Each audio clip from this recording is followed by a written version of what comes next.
Mesdames, Mesdemoiselles, Messieurs, chers compatriotes,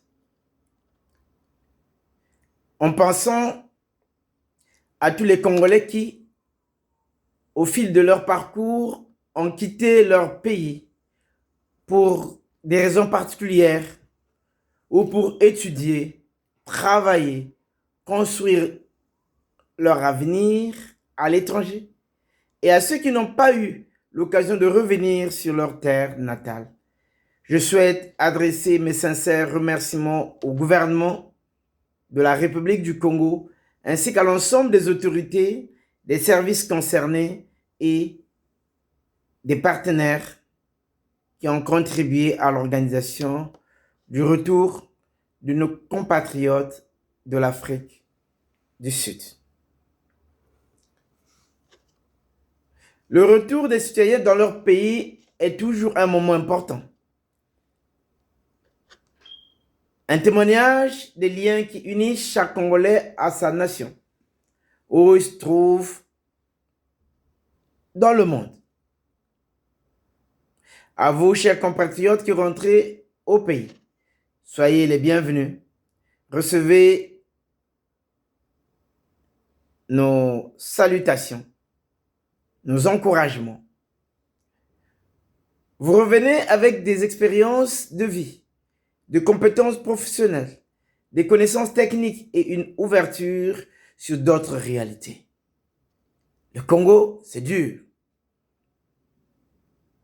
Le Congo, oui, vous connaissez ce pays, mais il n'est plus le même pour ceux qui ont quitté à longtemps. Mais le Congo peut bénéficier de ses acquis.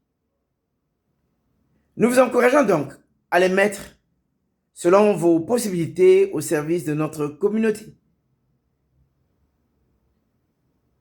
de votre communauté, de votre profession, du développement de notre pays. Que votre séjour soit guidé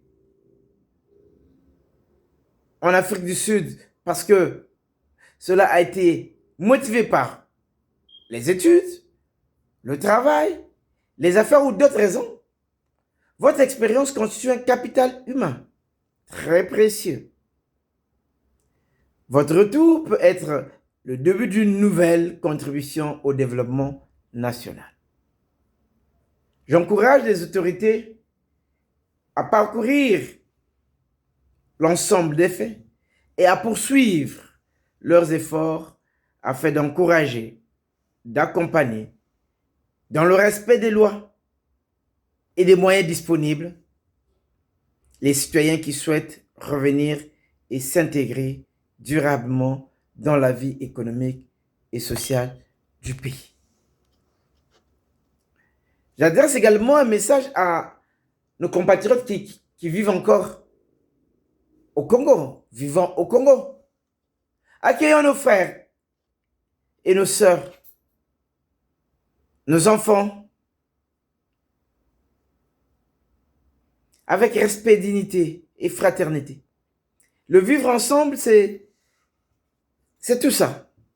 Ça se construit par l'écoute, par la solidarité, par l'acceptation mutuelle. C'est dans un esprit de vivre ensemble, un esprit de partage. Donc, c'est dans cet esprit que nous pouvons relever l'ensemble des défis de notre développement. Comme dit la sagesse populaire, Mbula oyo, tokabola, tukolala nzala te. Le partage de la solidarité sont les valeurs qui renforcent la cohésion nationale. Lorsque l'opportunité est offerte à certains aujourd'hui, elle peut s'ouvrir demain à d'autres. Donc, elle peut ouvrir la voie à d'autres demain. Réjouissons-nous donc du progrès de chacun et il contribue au progrès de tous. Au-delà de nos différences, partageons les mêmes la même patrie. Une même responsabilité, nous la partageons aussi. Un même avenir, oui, cela aussi, ça fait partie. Nous sommes un. Enfin, nous voulons être dans l'union. Préservons donc l'unité nationale, valorisons les compétences et encourageons toute initiative qui contribue à la paix, au travail et au développement. Vive la République du Congo. Vive le vivre ensemble. Vive le roi, l'esclavage aboli. Que les ancêtres soient honorés. Que les 4 vents soient au contrôle. Je vous remercie. Votre Tinu Mizeli.